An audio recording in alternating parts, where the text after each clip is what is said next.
Assalamualaikum Sobat Muslim sedunia, semoga hari ini hari terbaik bagi kita semua. Senang rasanya masih bisa berbagi ilmu, meski cuma sekedar membacakan dari kutipan sebuah buku. Sama-sama belajar, dan insya Allah kita semua mendapat ilmu dan pahalanya. Amin ya robbal alamin. Namun sebelumnya tak bosan kami minta dukungannya, agar channel ini tetap bisa berkreasi. Bantu kami dengan like dan subscribe ya, terima kasih. Baik, tak perlu panjang lebar kali tinggi, kita mulai saja membacakan hadis Sahih Bukhari, Kitab Sholat, bab 34 hingga 46. Ini penting, jadi jangan di skip, agar benar-benar kita memahaminya. Kita mulai, Bismillahirrohmanirrohim. Bab ke-34, menggosok dahak dari masjid dengan batu. Ibnu Abbas berkata, apabila kamu menginjak kotoran yang basah, cucilah ia, dan jika kering, tidak perlu kamu cuci. 230. Abu Hurairah dan Abu Said berkata bahwa Rasulullah Shallallahu Alaihi Wasallam melihat dahak pada dinding, dalam satu riwayat, ke arah kiblat, masjid, lalu beliau mengambil sebutir kerikil kemudian menggosok-gosoknya, lalu beliau bersabda, apabila seseorang di antara kalian ingin meludah, janganlah ia meludah ke arah depannya dan kanannya, tetapi hendaklah meludah ke sebelah kirinya atau ke bawah kakinya yang kiri. Bab ke-35. Jangan meludah ke sebelah kanan ketika salat. Bab ke-36. Hendaknya meludah ke sebelah kirinya atau di bawah kaki kirinya. Bab ke-37. Denda meludah di masjid. Nomor 231. Anas bin Malik berkata bahwa Nabi Muhammad SAW bersabda, meludah di masjid adalah suatu kesalahan dan kafarahnya atau tebusannya adalah menanamnya, yaitu menghilangkannya. Bab ke-38. Memendam ludah di masjid. Nomor 232. Abu Hurairah berkata bahwa Nabi Muhammad SAW bersabda, jika seseorang di antara kalian berdiri mengerjakan salat, janganlah meludah ke depannya karena sebenarnya ia di saat itu sedang bermunajat kepada Allah selama ia masih di tempat salatnya, dan janganlah ia meludah ke sebelah kanannya karena di sebelah kanannya ada seorang malaikat, tetapi hendaklah dia meludah ke sebelah kirinya atau ke bawah telapak kakinya, lalu memendamnya, menanamnya. Bab ke-39. Apabila terpaksa untuk segera meludah, baiknya mengambil ujung pakaiannya. Dalam bab ini, Imam Bukhari meriwayatkan dengan isnadnya hadits Anas yang tersebut pada nomor 227 di muka. Bab ke-40. Nasihat imam kepada orang banyak mengenai pelaksanaan salat yang sempurna dan keterangan tentang kiblat. Nomor 233. Abu Hurairah berkata bahwa Rasulullah Shallallahu Alaihi Wasallam bersabda, apakah kamu melihat kiblatku di sini? Demi Allah, tidaklah tersembunyi atasku kehusukanmu dan rukumu, dan sesungguhnya aku melihatmu dari belakang punggungku. Nomor 234. Anas bin Malik berkata, Nabi Muhammad Shallallahu Alaihi Wasallam salat bersama dengan kami sebagai imam, dalam suatu salat yang dikerjakan.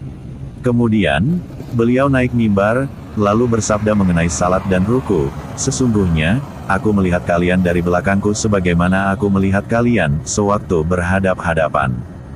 Datang kepadaku, lalu engkau salat di rumahku, di tempat yang aku jadikan musala.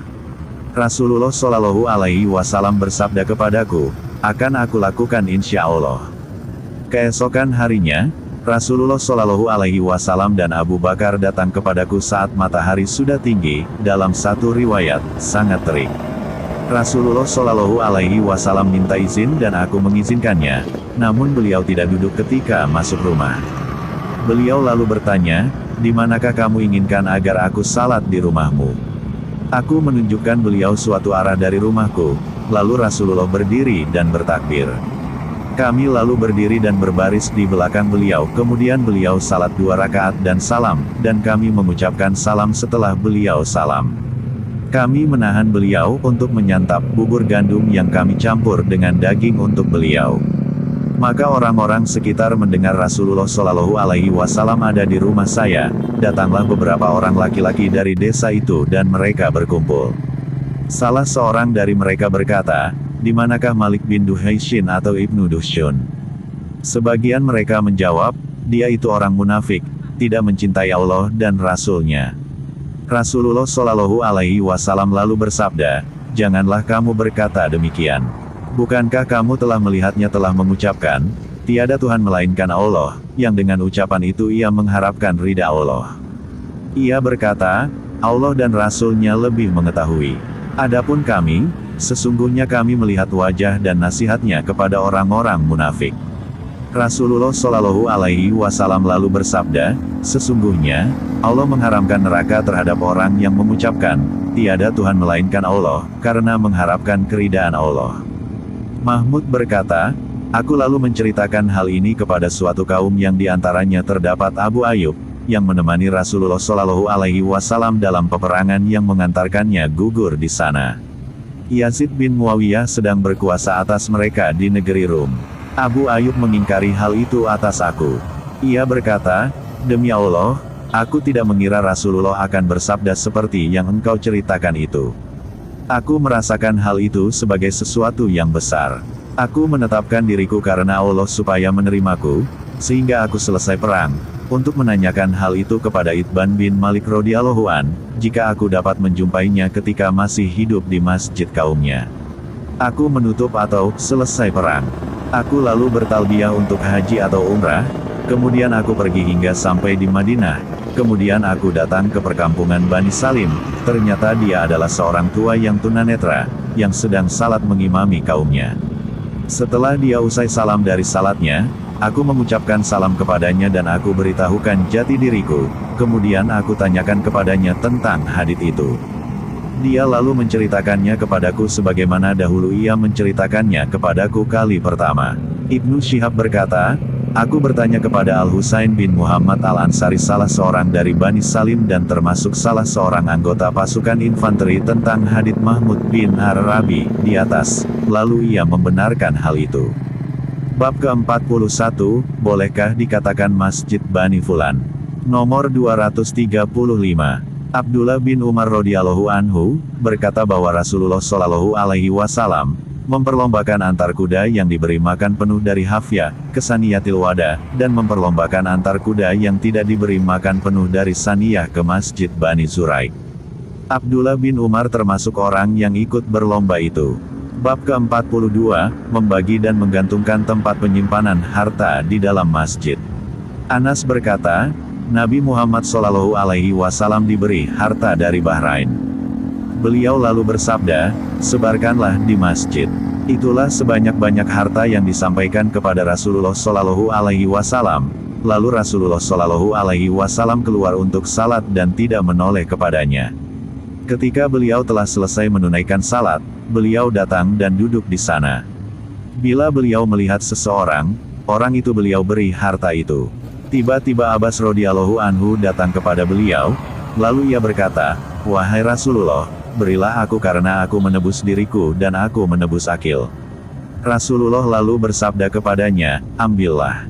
Abbas lalu mengambilnya dan memasukkannya di dalam kainnya, dan dia menganggap pemberian itu hanya sedikit, tetapi ia tidak mampu untuk membawanya. Ia berkata, wahai Rasulullah, suruhlah seseorang mengangkatkannya kepadaku. Beliau bersabda, tidak. Ia berkata, engkau sajalah yang mengangkatkannya kepadaku. Beliau menjawab, tidak. Ia lalu pergi. Rasulullah SAW mengikutinya terus dengan pandangannya hingga Abbas tidak terlihat oleh kami. Rasulullah Shallallahu Alaihi Wasallam berbuat begitu karena merasa heran terhadap keinginannya. Ketika Rasulullah Shallallahu Alaihi Wasallam berdiri, di sana sudah tidak ada satu dirham pun. Bab ke-43, orang yang mengundang makan di masjid dan orang yang mengabulkan undangan itu. Nomor 236.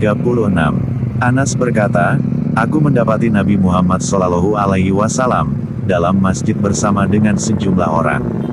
Aku langsung mendekati beliau, lalu beliau bertanya kepadaku, apakah engkau suruhan Abu Talah? Aku menjawab, ya. Beliau bertanya, untuk makan-makan. Aku menjawab, ya. Beliau lalu bersabda kepada orang-orang yang bersama beliau, berdirilah. Mereka lalu keluar dan aku berangkat di depan mereka. Bab ke-44, memberikan keputusan dan saling mengucapkan lian di masjid. Dalam bab ini, Imam Bukhari meriwayatkan dengan isnadnya bagian dari hadits Sahl bin Sa'ad yang tercantum pada kitab ke-68, At-Talaq, bab ke-20. Bab ke-45, Apabila seseorang memasuki sebuah rumah, haruskah dia salat di mana saja yang dia kehendaki ataukah seperti yang diperintahkan? Dan tidak boleh mengadakan penyelidikan. Dalam bab ini, Imam Bukhari meriwayatkan dengan isnadnya bagian dari hadits Itban yang panjang yang akan disebutkan di bawah ini, nomor 237. Bab ke-46, mendirikan masjid di rumah-rumah.